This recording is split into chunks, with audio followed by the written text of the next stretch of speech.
जय गुरुदेव। गुरुर्ब्रह्मा गुरुर्विष्णु गुरुदेवो महेश्वरः। गुरुः साक्षात् परब्रह्म तस्मै श्री गुरुवे नमः। अर्चनी वंदनी प्रातः स्मरणी परम पूजनी गुरुदेव के चरणों में बारंबार वंदन कर आरंभ करते हैं।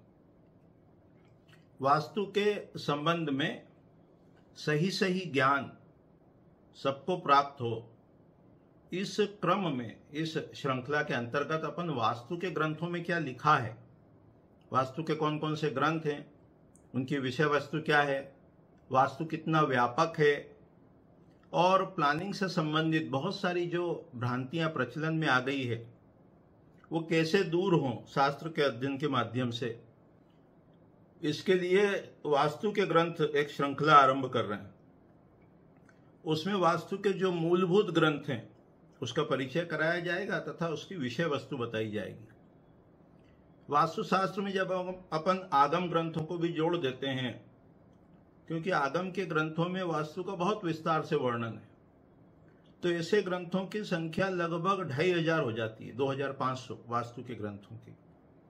तो यहाँ अपन 2, 4, 10, 20 ग्रंथ मूल रूप से देखने का प्रयास करेंगे।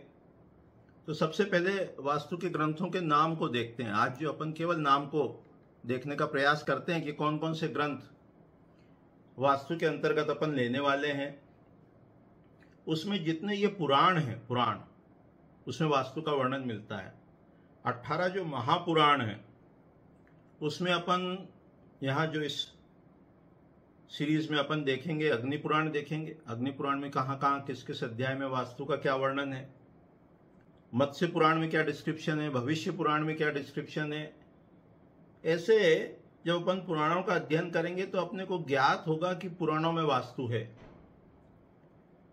वास्तु को अपन स्थापत्य वेद कहते हैं, वेद का ये भाग है, उपवेद है। इसको अथर्ववेद का उपवेद मानते हैं, कुछ विद्वान यजुर्वेद का भी मानते हैं। तो वेदों को जो सिंप्लीफाइड किया वो पुराण है। तो पुराण में वास्तु कहाँ है, तो अग्नि पुराण है, मत्स्य पुराण है, भविष्य पुराण है। उसके आधार पर अपन देखेंगे वास्तु के बारे में क्या कहा गया है। इसके अलावा वास्तु के अनेक आचार्य हुए हैं। मत्स्य पुराण में 18 आचार्यों का वर्णन मिलता है और मानसार ग्रंथ में 32 आचार्यों का वर्णन, अपने को 32 आचार्यों का वर्णन प्राप्त होता है। इतने स्कूल्स थे।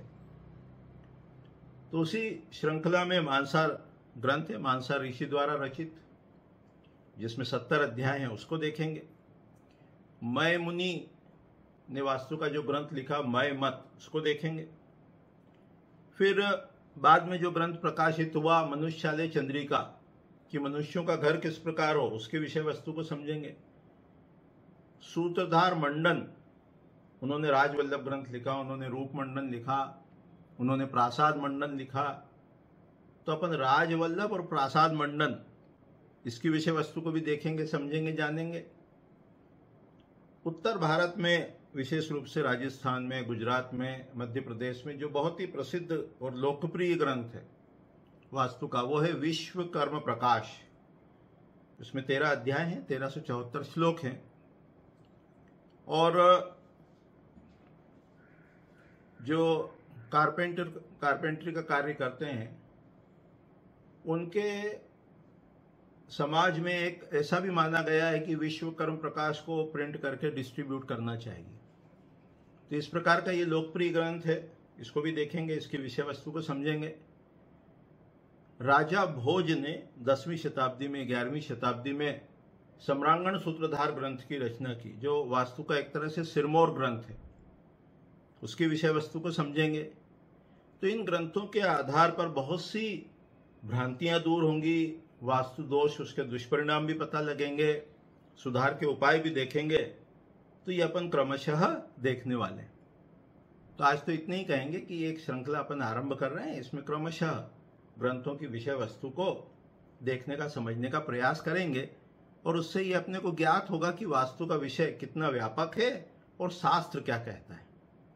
तो अभी इतने कह के वाणी को विराम देते हैं। जय गुरुदेव, जय गुरुदेव।